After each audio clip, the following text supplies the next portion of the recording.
Thanks for having me. I am a PhD candidate under Andrew Weeks, who is the CEO of Cesar, but also still sort of connected to Melbourne Uni, so I'm a bit of a mixed space there.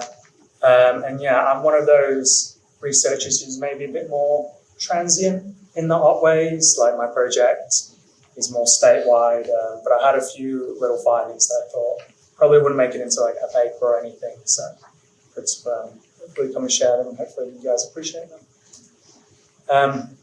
So my PhD is around population structure in Southern Browns and also Eastern Brown Bandicoots, in what populations are left of all of those, as well as the value of translocating Southern Browns into, in particular, Mount Rothwell to try and increase their genetic diversity and potentially set up a new site. I'm also looking at mixing of Eastern Brown Bandicoots at another fenced reserve.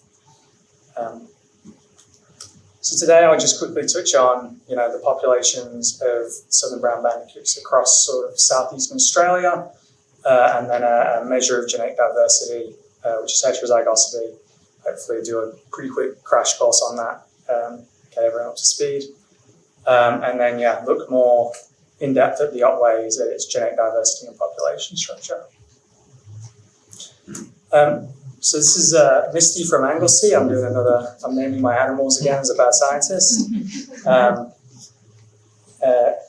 Broadly across Australia, they're located anywhere from Adelaide all the way up to Sydney and across Tasmania. And I'm just using Southern Brown Bandicoot to refer to all those populations and potential subspecies, although there's a lot of discussion going around in that space as well. And in the Otways, in particular, all these blue X's represent sightings of Southern Browns. So you can see Anglesey has a heap of sightings at least, and then Carlisle Heath and a few other little heathlands out the northern edge.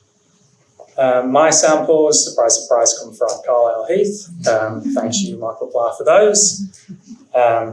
And that's quite important because I've only sampled, quite a small number of spots. So any sort of extrapolations I'm going to make would really need a few more samples.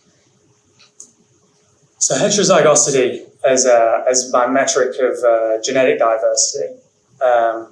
This is based off the fact that all animals are diploid organisms, which means we've got two sets of chromosomes. So on each set of chromosomes, there's sort of paired sites there. And heterozygous sites are simply sites where the sequence is just a little bit different, maybe one base pair has changed. Basically, as geneticists, we just average this across all animals in a population and spit out heterozygosity. And it's it's been found to make populations more resistant to inbreeding and genetic drift, which are things that cause pretty horrible traits if they're sort of let go for too long. It makes your animals more adaptable to environmental change and more resistant to disease, just because there's a lot more variation going on. And it's also associated with higher reproductive success and longevity. So it's a bit of a catch-all, but it is a pretty valuable metric. Just noted up there as well that it's neutral site diversity, which means we don't assume that any of these sites represent genes or anything. We just assume that they're reflective of genes and other stuff. There's a good review paper if anyone wants to go into that in more depth. I can provide with that. So, without further ado, here's all the populations I looked at. First thing you'll notice is this genome-wide heterozygosity number is really, really tiny. And perhaps if you've seen heterozygosity measured before, often that number is quite closer to 1. The reason is we've moved into the era of using single nucleotide polymorphisms, which are single changes in the DNA, whereas previously we'd just look at a few, maybe 20 or so variable sites. We're now looking at sort of 20,000 sites across maybe 8 million possible locations. So it just means that the denominator in that equation is really, really big.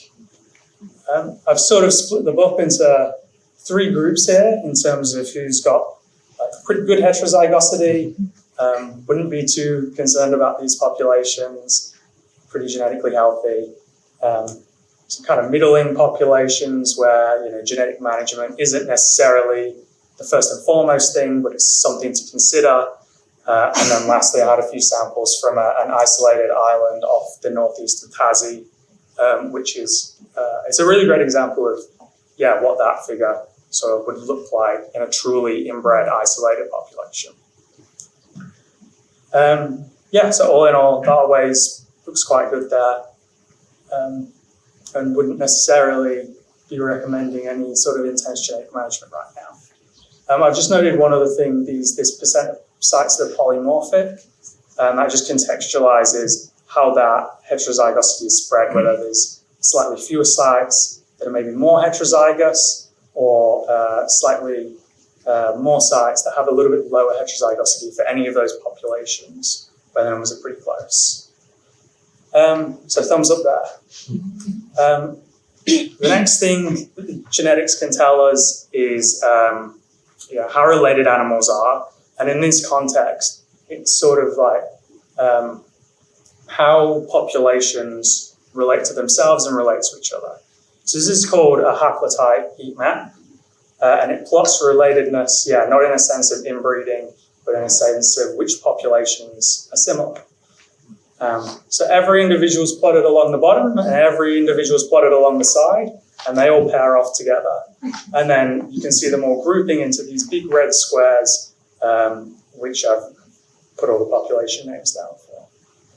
The slightly more interesting thing about this map is sort of the yellow and orange spaces between the known populations. So you can see up here in the top right, we've sort of got a big orangey square with all our Western Victorian populations, which seem actually quite genetically distinct from our Eastern Victoria populations in the middle, and then we've got our Tassie populations down the bottom there. So just to zoom in on the Otways, I've just got the Grampians here to help contextualize it. Again, we see some pretty red squares, which you expect, but the one thing that jumped out to me about the Otways was this little there's two sort of little clusters there, and they're not too distinct, they're still pretty similar. But again, next to the Grampians, which is almost just a complete red square, sort of piqued my interest. So going back to the population, or the sites where I got these samples from, or where Mark got them from,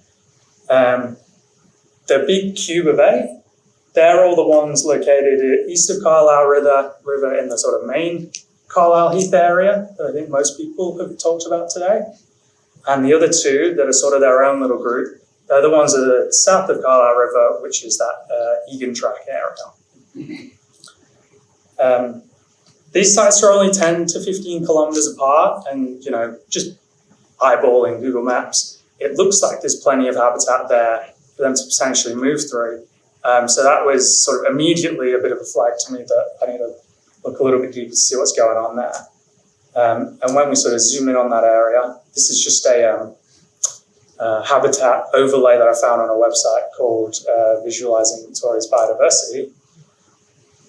All this brown is that nice, lovely heathland, heathy woodland, Carlisle Heath area. And to the south of all that, you start to get into dry forest and into wet forest. And to the north, just more agricultural properties. And there's a little agricultural area that sort of splits these two right down the middle, almost all the way up until that proper forest area. So obviously, animals are having trouble transiting between each side of the heath here. If we can tie that back to the Grampians, again, there is a little sort of red square down on that bottom left-hand corner, which is a bit different. For context, those sites are 30 kilometers apart, and they're also separated by serious urban infrastructure and a big, sharp sort of mountain rise. And they're showing sort of less divergence than those two are by sort of population size. So I've sort of flown through this a bit, but I just wanted to leave it on these kind of points. the question of isolation between not just Carlisle and Anglesey here, but also all the other little refuges that Barb talked about. I think it was about 13 there that were down as Southern Brown Bandicoot refuges. The question is not whether these are isolated, but probably more how much those are isolated. And then from there, how many individuals are left and how is that going to play out over time in terms of inbreeding. The genetic health right now, at least at Carlisle, looks really good. But that's quite a small agricultural property causing textbook fragmentation. And there probably needs to be a discussion around how to manage this over the next 20, 30, 40 years. We can get a better understanding of where fragmentation is going on across the whole of the Otways, provided we can catch animals for genetic sampling and have the funding to do genetic sampling. As far as Carlisle goes, that's probably further down the track, but certainly many of these other refuges are going to start to become quite isolated quite soon. And hopefully genetic sampling gets cheap enough to do to the point where that would be feasible. So I've flown through that. A quick thank you to everyone who's got an example from PhD. Mark's here, Gemma just presented, Bob's unfortunately left. Any questions?